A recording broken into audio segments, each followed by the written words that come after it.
سورہ مومنون کے ہی آیت نمبر 71 میں اللہ رب العزت نے مزید اس چیز کی وضاحت کر دی کہ یہ لوگ جناب محمد رسول اللہ صلی اللہ علیہ وسلم کو بھی حقیقی معنوں میں اللہ کا نبی مانتے تھے.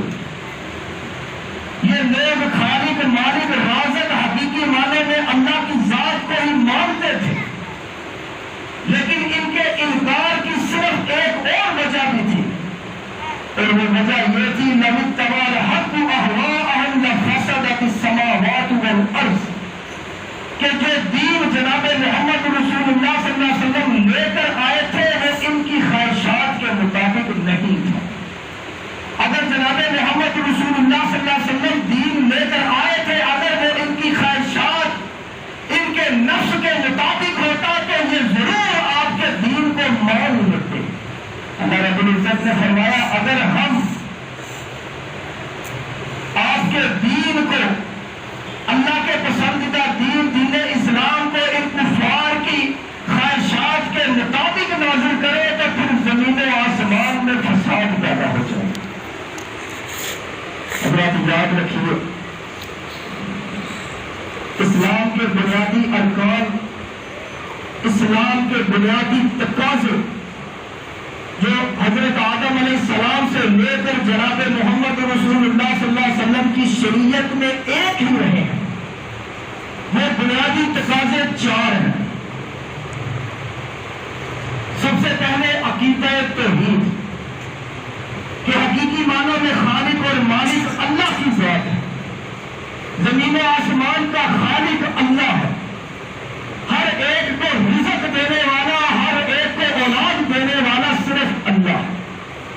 اور دوسرا تقاضا عقیدہ آخرت کہ ایک دن مقرر ہے کہ جب اللہ حساب کتاب لے گا. اور تیسرا تقاضا کسب حلال کہ ہر ایک سے یہی کہا گیا کہ حلال حرام میں تمیز کرو، حلال کمائی کھاؤ تاکہ اللہ تمہاری خواہشات نفسانی کو، وہ نیک خواہشات انہیں اللہ پورا کر سکے. اور چوتھا ہر شریعت کا تقاضا یہی رہا ہے کہ نیک اعمال کرو تاکہ آخرت میں کامیاب و کامیاب ہو سکو. اللہ رب العزت نے سورہ مومنون کی آیت نمبر 52 میں اس چیز کی وضاحت کی. فرمایا وَإِنَّ هَٰذِهِ أُمَّتُكُمْ أُمَّةٌ وَاحِدَةٌ. اللہ نے انبیاء رسول کا تذکرہ کیا، حضرت نوح علیہ السلام کا، آد اولا کا، آد آخر کا، حضرت موسیٰ کا، حضرت ہارون علیہ السلام کا، حضرت عیسیٰ علیہ السلام کا یہاں تفصیل سے تذکرہ کیا.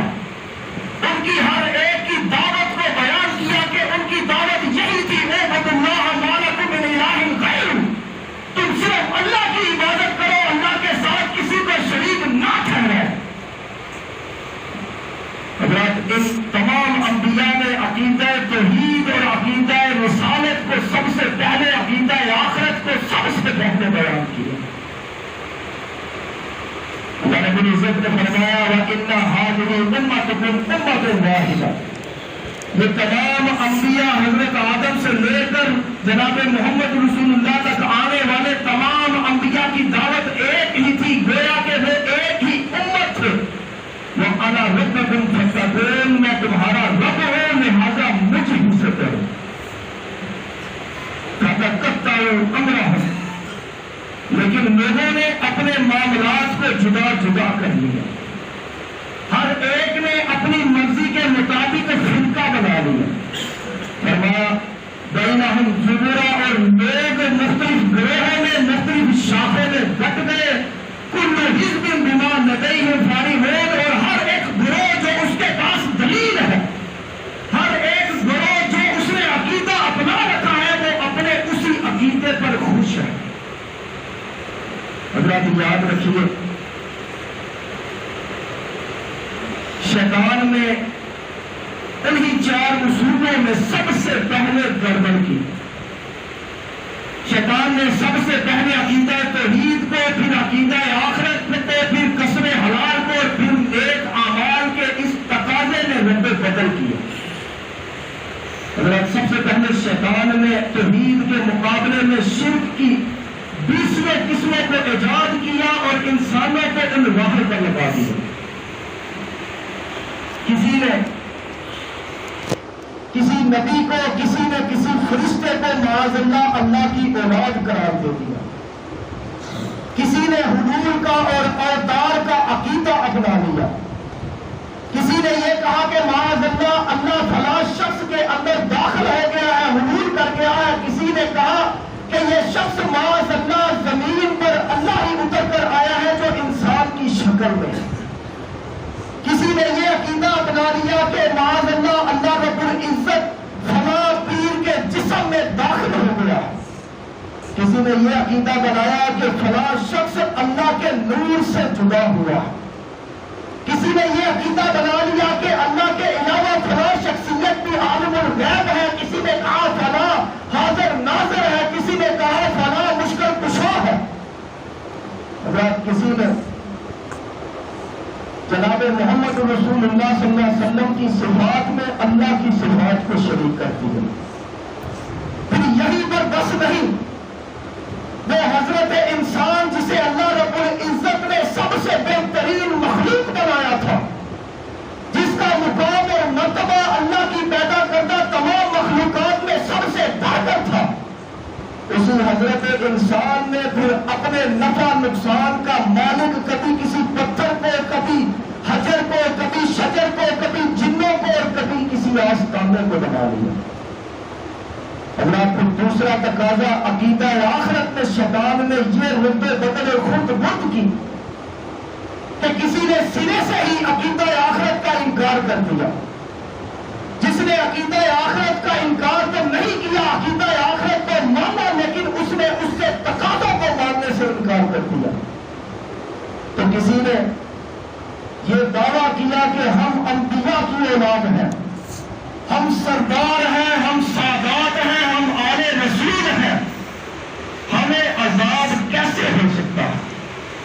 کسی نے یہ عقیدہ بنا لیا کہ تم ہماری بات مان لو، ہم تمہاری سفارش کر دیں گے، کسی نے یہ عقیدہ بنا لیا کہ ہماری بیعت کر لو، ہم تمہاری شفاعت کر کے تمہیں بازو سے پکڑ کر جنت میں لے جائیں گے، کسی نے یہ عقیدہ بنا لیا کہ بہشتی دروازے سے گزر جائے، اللہ تمہیں معاف کر دے گا، تمہیں جنتوں کا مہمان بنا دے گا۔ اور نصارہ بھی پیچھے نہ رہے، انہوں نے کفارہ مسیح کا عقیدہ بنا دیا، اور یہودی بھی پیچھے نہ رہے، ان کے پادریوں نے لوگوں سے رقم اور پیسے بٹور کر انہوں نے معافی نامے جاری کر دیے۔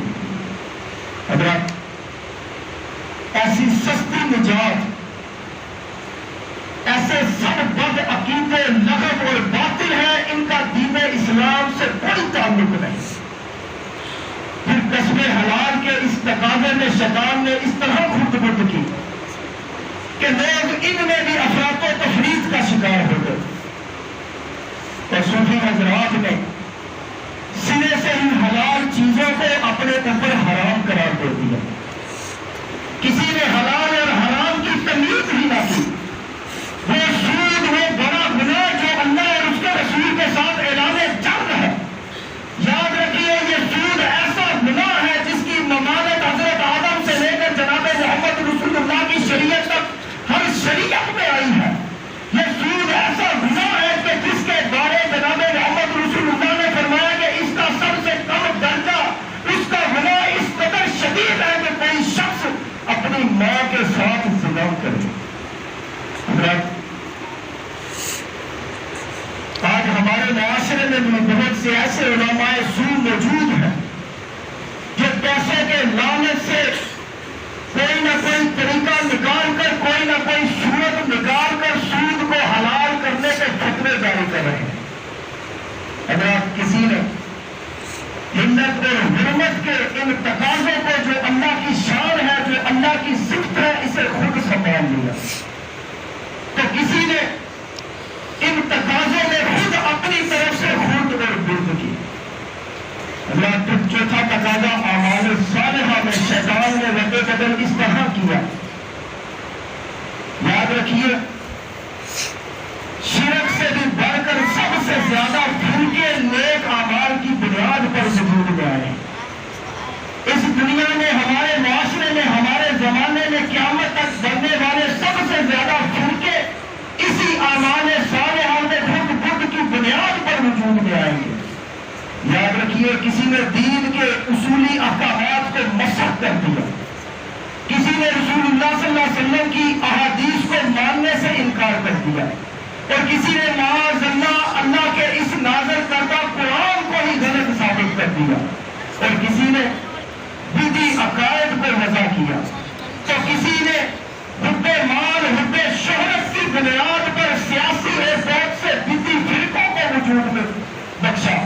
حضرات یاد رکھیے آج ہمارے معاشرے میں ایک عقیدہ نیک اعمال کی بنیاد پر جو سب سے زیادہ وضع کیا جا رہا ہے وہ ہے تقلید شخص، جس کی بنیاد پر عام لوگوں کو اماموں سے بڑھ کر رتبہ دیا جاتا ہے، اور اماموں کو انبیاء سے بڑھ کر رتبہ دیا جاتا ہے، اور معاذ اللہ بعض انبیاء اور رسول کو اللہ رب العزت سے بڑھ کر مقام اور مرتبہ دیا جاتا ہے۔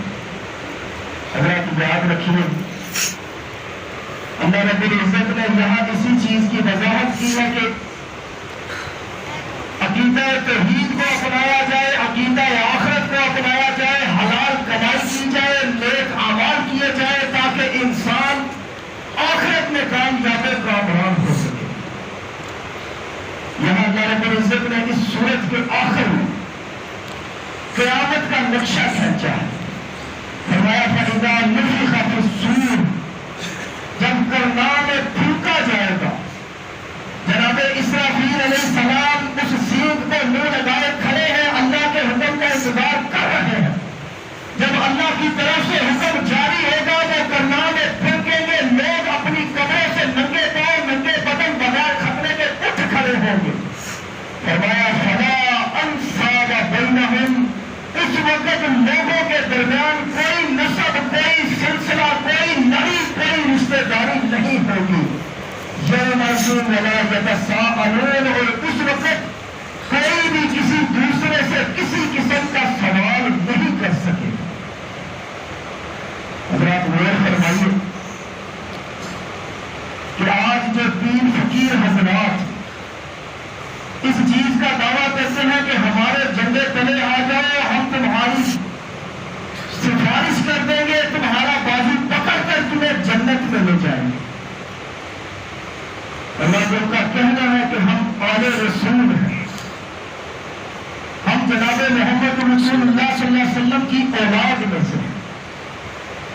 ایک منٹ کے لیے، ایک لمحے کے لیے ہم مان لیتے ہیں کہ وہ جناب محمد رسول اللہ کی اولاد میں سے، لیکن ان کے اعمال، ان کے کرتوت، ان کے حلیے اس چیز کو ظاہر کرتے ہیں کہ ان کا رسول اللہ سے کوئی تعلق نہیں۔ اس چیز کو بھی ایک طرف رکھ دیں، ہم مان لیتے ہیں کہ وہ رسول اللہ صلی اللہ علیہ وسلم کی اولاد میں سے ہے، لیکن یاد رکھیے یہ سلسلہ نسب بیٹوں کی طرف سے چلتا ہے، اور جناب محمد رسول اللہ کا کوئی ایک بھی بیٹا اپنی جوانی کو نہیں پہنچا، کوئی ایک بھی بیٹا اس قدر بڑا نہیں ہوا کہ اس کا نکاح ہوا ہو اور اس کی اولاد ہوئی ہو۔ رسول اللہ کے سارے بیٹے اپنے بچپن میں ہی اپنے خالق حقیقی سے جا ملے۔ چلے اس چیز کو بھی ایک طرف رکھتے ہیں، ہم مان لیتے ہیں کہ وہ آل رسول ہیں، رسول اللہ کی اولاد ہے، ان کا تعلق رسول اللہ کی بیٹیوں کے ساتھ ہے، ان کا سلسلہ نسب رسول اللہ کی بیٹیوں سے ملتا ہے۔ اور ان آل رسول، ان سادات میں سے 99% وہ ہیں جو اپنے آپ کو علوی کہتے ہیں، جو کہتے ہیں ہم علی کی، حضرت فاطمہ رضی اللہ عنہا کی اولاد میں سے ہیں، جو کہتے ہیں ہم حسن حسین کی اولاد میں سے ہیں۔ حضرات ان کا یہ دعویٰ ہے کہ تم ہمارے جھنڈے تلے آ جاؤ، ہمارے سلسلے کو اپنا لو، ہمیں نظر و نیاز نذرانے پیش کرو، ہم تمہیں اللہ سے معاف کروا کر جنتوں کے مہمان بنا دیں۔ حضرات ذرا غور فرمائیے کہ جس رسول اللہ صلی اللہ علیہ وسلم کی نخبے جگر رسول اللہ کی صاحبزادی کی طرف یہ اپنی نسبت کرتے ہیں، جن کی طرف یہ دعویٰ کرتے ہیں کہ ہم حسن حسین کی، فاطمہ رضی اللہ عنہا کی اولاد میں سے ہیں، ان کا یہ دعویٰ ہے کہ ہم تمہیں ویسے ہی سفارش کر کے اللہ سے معاف کروا کے جنتوں کے مہمان بنا دیں گے۔ اگر ایسا ممکن ہوگا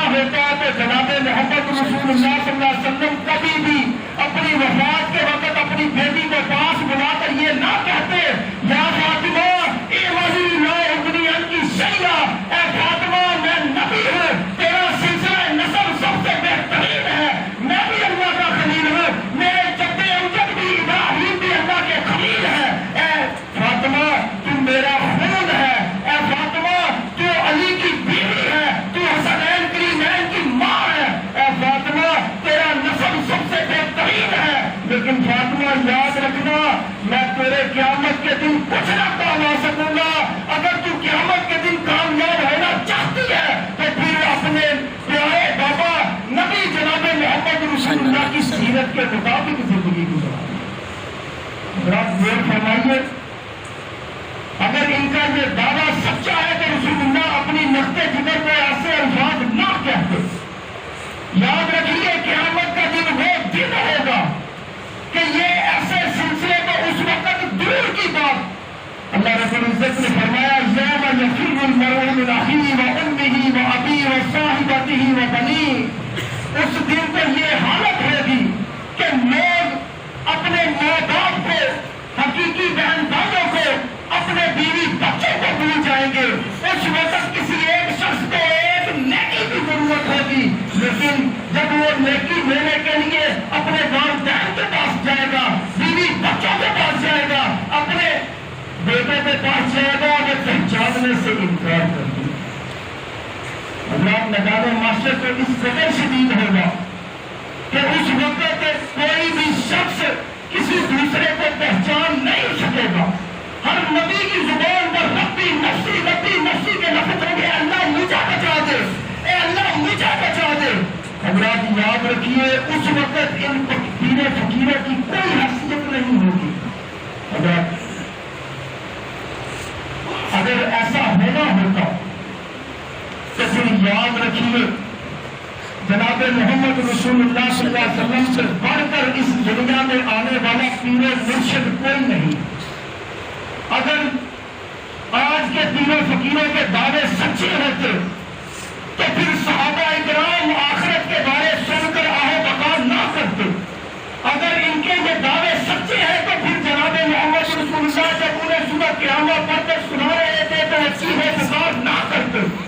اگر ان کے یہ دعوے سچے ہوتے تو ابو بکر صدیق آخرت کو یاد کر کے یہ خواہش نہ کرتے کہ کاش میں کسی درخت کی ٹہنی ہوتا جسے کاٹ دیا جاتا, اے کاش میں چڑیا ہوتا جسے حساب کتاب کی فکر نہ ہوتی. حضرات یاد رکھیے ان لوگوں کے دعوے کھوکھلے ہیں. قیامت کے دن اللہ رب العزت کی بارگاہ میں کوئی بھی سفارش قبول نہیں ہوگی. کوئی بھی پیر فقیر اپنے مریض کے کام نہیں آ سکے گا. یاد رکھیے وہ حضرت عثمان غنی وہ ذوالنورین جسے حضرت رسول اللہ نے 2 بیٹیاں دی تھی, جب ان کے سامنے قبر کا تذکرہ کیا جاتا تو حضرت عثمان غنی اس قدر روتے کہ آنسوؤں سے ان کی دھاڑی بھیگ جاتی. حضرات یہی وہ عثمان غنی ہے جنہیں سب سے زیادہ جناب محمد رسول اللہ نے اس دنیا میں بشارت دی تھی کہ عثمان فی الجنہ, عثمان فی الجنہ, عثمان فی الجنہ, عثمان جنتی ہے, عثمان جنتی ہے, عثمان جنتی ہے. آج کے بعد عثمان کوئی بھی عمل نہ کرے, عثمان کو کوئی نقصان نہیں, لیکن جب ان کے سامنے آخرت کے تذکرے کیے جاتے تو رو رو کر ان کی سستیاں بن جاتی. حضرات یاد رکھیے قیامت کے دن کوئی بھی کسی کے کام نہیں آ سکے گا. اگر اس وقت کام آئیں گے تو انسان کا عقیدہ توحید, عقیدہ آخرت اور نیک اعمال کام آئیں گے. اللہ تعالیٰ ہمیں سمجھ عطا فرمائے. اللہ ہمیں زندہ رکھے تو عقیدہ توحید پر, اللہ ہمیں موت دے تو ایمان والی عقیدہ توحید والی. وما علینا الا البلاغ.